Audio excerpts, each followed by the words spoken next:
Resident Evil Deadaim released on the PlayStation 2 in February of 2003 in Japan, coming to the rest of the world throughout that same year. Now going into this game, my expectations weren't exactly high. I've had a pretty rough run with the Gun Survivor series the last few months, so I was expecting to bath with a toaster by the time I got through this one. Deadaim actually ended up surprising me. Now this review I'm going to explain what works, what doesn't, and ultimately answer the question, did they finally get it right? Just before we get into that, if you enjoyed the video, then remember to put a like on it, and subscribe to the channel. It all helps me to grow and find a larger audience. But that's enough of that. As always, this review is split into plot, gameplay and presentation, and I will be going through full spoilers. Now let's dive in.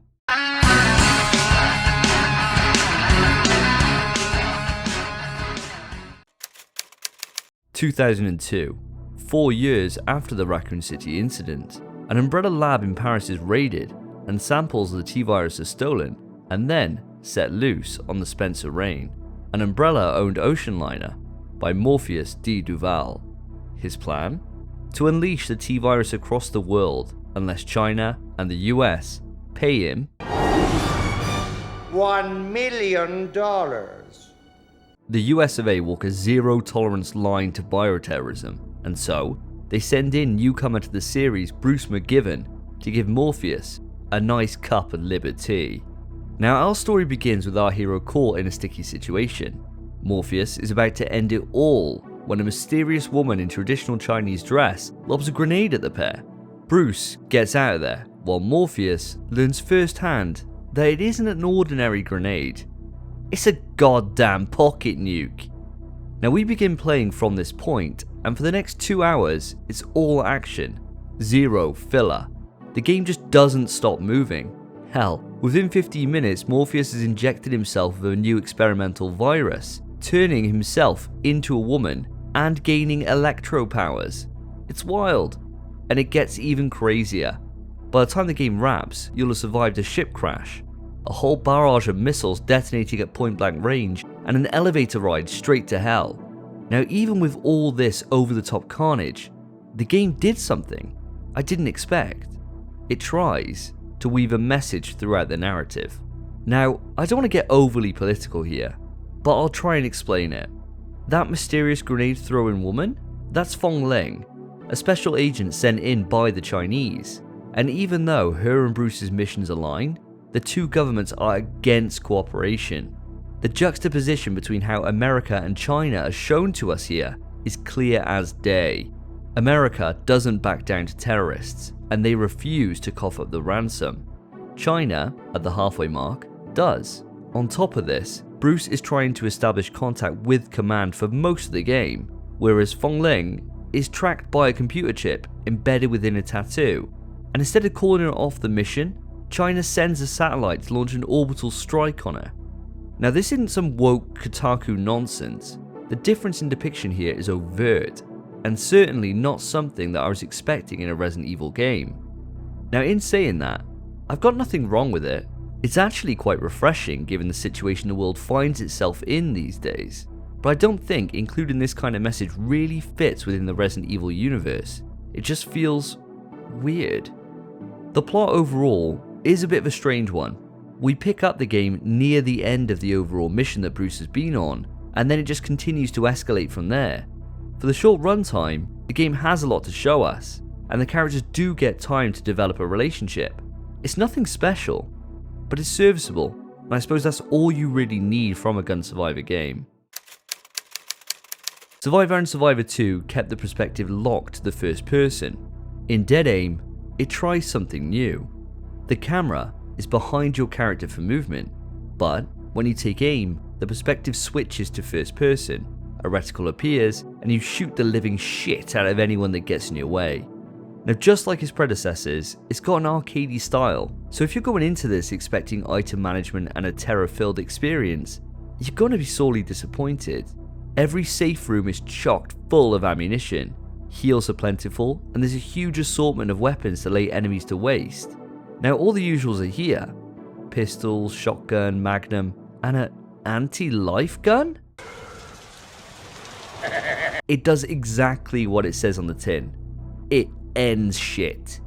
Deadaim is insanely linear. You have limited exploration to find heavy hitting ammunition, heals or file pickups to give that extra little bit of story, but for the most part it's enter an area, follow the path to an item and bring that back to another location. There's zero puzzles and no real choice in how you want to progress outside of which ammo you want to carry. The benefit with this in the context of this game is speed.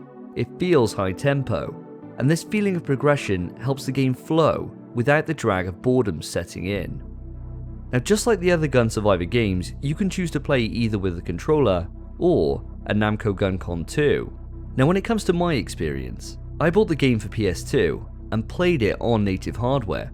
Unfortunately for me, the GunCon 2 cannot be used on modern TVs, so I was stuck on the DualShock 2, and that's a damn shame. Why? Because aiming sucks ass. Using the right analog stick, you can aim freely across the screen. Or in theory you can. In reality, the cursor is the most unresponsive thing I've ever seen. It's actually insane. It's like the game has aim assist, but instead of helping you, it throws you just past the enemies.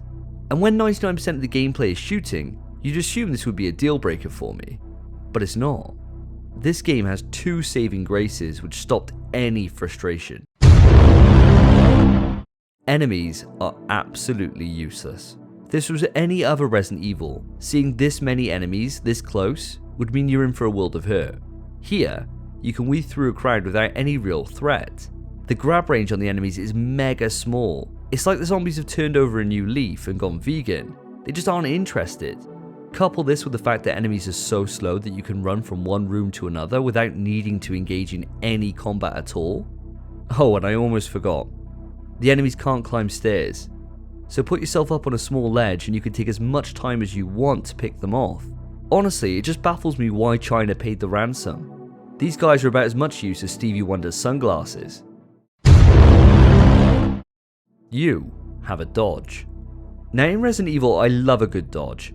RE3, RE6 and the Revelation series all do it really well, and Deadaim is no different. Just before being grabbed, if you hit L1, you can either slip right through the enemy grasp or push them back. It's easy to time and super reliable. Combine both of these points together and you can avoid having to pull your gun up in most scenarios. Now, it's on your call. You can put yourself through the suffering of aiming when you want to, rather than it being your only option. But there's times you have no choice and you have to engage in combat, and that's the bosses. Now most of them are fine, enjoyable little fights with gimmicks that make them stand out from the rest of the game. I got right to the end without seeing the game over screen and I was having loads of fun, until I got to this guy. Holy Jesus. What is that? What the fuck is that? Morpheus turns into this gargantuan blob and slowly approaches you. To push him back, you need to damage a head, which appears at different points across his body. You're essentially playing whack-a-mole, and that sounds like fun, right? Wrong. It's so difficult to get your cursor over to the weak point and line a shot up, especially in time before it disappears. I felt like I was pissing in the wind. 40 minutes of pure suffering later, and I finally got the win. But what did it cost? Everything. If I had the GunCon, I could see myself having a very different experience here. I would have taken a lot longer to finish the game as I'd actually want to engage in the combat, and that final boss would have been a cakewalk. Now if you have the ability to play this game, then do yourself a favour and learn from me. Get a GunCon, get a CRT, and have a great time. Releasing on the PS2 means Deadaim gets a graphical overhaul from the earlier entries, and for the time of its release, it looks great. Environments are visually distinct, enemies look decent enough, with some real differences in character models for the zombies across the entire game, and the 3 main characters in Bruce, Fong Ling and Morpheus all look excellent, both in gameplay and FMV. Now speaking of FMVs, they're surprisingly plentiful. Normally bookending the chapters, they drive the plot on and offer enough spectacle to keep you captivated. But there are issues. The voice acting. Jesus Christ. Morpheus and Fong Ling are okay at best, but Bruce? Looks like we accomplished our mission. Fong Ling, come with me to America. There's nothing left for you in China. There's something about him that just pisses me off. I'm not sure if it's the fact he looks like 2000's Ian Watkins, or that he sounds like he's trying too hard with the accent. There's just something there that just makes me feel uneasy. Like, I wouldn't allow him near a playground uneasy. Deadaim does offer a bit of variety when it comes to enemies. You got returning favourites with hunters and zombies, and it's always welcome to see them. And they're joined with new additions in Glimmers and Torpedo Kids. Glimmers are frogs with a bunch of red eyes. Difficult to hit, but they deal minimal damage in return. Torpedo Kids, which has to be the dumbest name in the entire franchise, are only found in one area down in the disposal facility. They basically just charge at you, destroy their nest, and they disappear. Both of these aren't memorable. They appear so late into the game and so infrequently, they don't have an opportunity to leave a lasting impression. Now, this same criticism applies to the bosses. The fights are so simple and easy. It's over before it's even begun. You're introduced to them generally in file pickups, or shown them in a cutscene 15 minutes before you actually go to fight them. And this should create a sense of foreboding as you approach the inevitable conflict. But when they go down in a few shots, there isn't much to be intimidated by. And finally, for this section, the music. There's not really much to say here, to be honest with you. You got an awesome ending song in Gunshot by Rise, but the rest of the soundtrack here is utterly forgettable.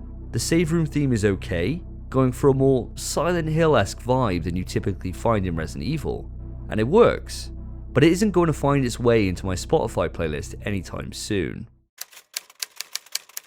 Resident Evil Deadaim is infinitely better than the rest of the Gun Survivor series, fusing third and first person gameplay to take what worked in Survivor 1 and elevate the overall experience, finally finding a formula for this series that works.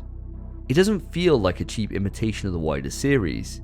It feels like its own thing, which could stand tall on its own, if not for the gameplay on controller.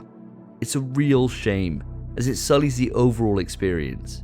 Now, any game where you actively avoid engaging in the main purpose of that game is never a good sign, but for this major flaw, it does make up for it in a decent story and a short runtime that never hangs around. If you have a spare couple of hours, you could do a lot worse than Deadaim. It's not a classic, but it certainly earns a spot as a worthy spin-off title. And that's it for this review.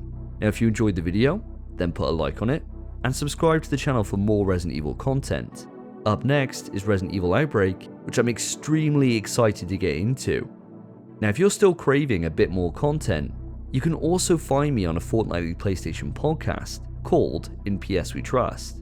On the podcast, we discuss all the latest news, rumours, and big topics from the world of PlayStation. Consider checking it out. I'll put a link in the description. Thank you for watching. Take care of yourselves, take care of each other. See ya.